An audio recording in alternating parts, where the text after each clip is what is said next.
All of Us Are Dead Tagalog Review. Pinanood ko ito kasi puro post tungkol dito yung nakikita ko sa Facebook. Sabi ng kawork ko pangit daw pero for me, maganda naman. Iba-iba lang talaga ng taste mga tao. Sabi ko nga, hindi ko sunod-sunod papanoorin kasi baka sumakit mata ko pero nakaka-excite ang mga susunod na episodes kaya ang nangyari, ang bilis ko lang natapos. Ito ang mga comments ko about sa mga characters. Tungkol kay Onjo, ang sabi ng pamangkin ko, hindi raw siya ang bida. Akala ko tuloy decoy protagonist siya tapos magiging zombie sa huli pero hanggang huling episode buhay pa siya. Kay Changsa naman, feeling ko magiging half zombie siya sa season 2 pero ang galing niyang makipaglaban. Parang siya yung pinakamaraming habulan sa mga zombies.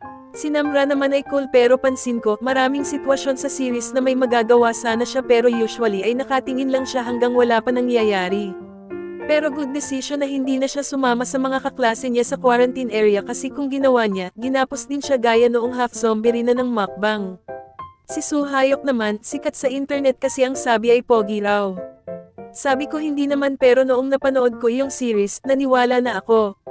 Hindi siya masyadong pogi sa unang tingin pero dahil mad-ating, maraming nagkakagusto sa kanya. Iyong pormahan niya, it reminds me of Guy ng Jetman.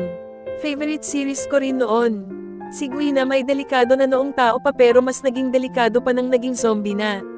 Immortal daw at matibay ang katawan. Maling ang actor nito, nakakatakot talaga siya. Nakakainis lang kasi parang ang swerte niya palagi.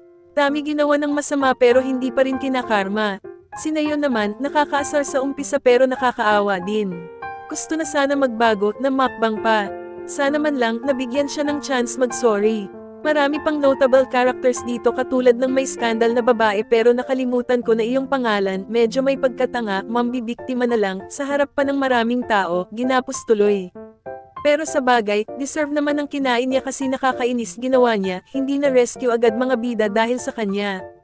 Nakakaawa din ang nangyari sa teacher dito. Napakabait, kahit may sungay ang mga estudyante niya, sinundan pa rin niya. Kahit gusto mo rin mairita sa nanay ni Chian Sang kasi kahit alam niya wala naman siyang magagawa sa mga zombies, sumugod pa rin sa school. Pero hindi rin naman masisisi kasi nga, anak niya iyong nandoon.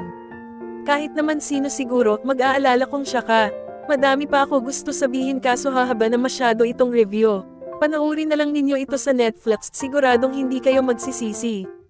Ang rating ko para rito ay 8 out of 10. Salamat sa panonood.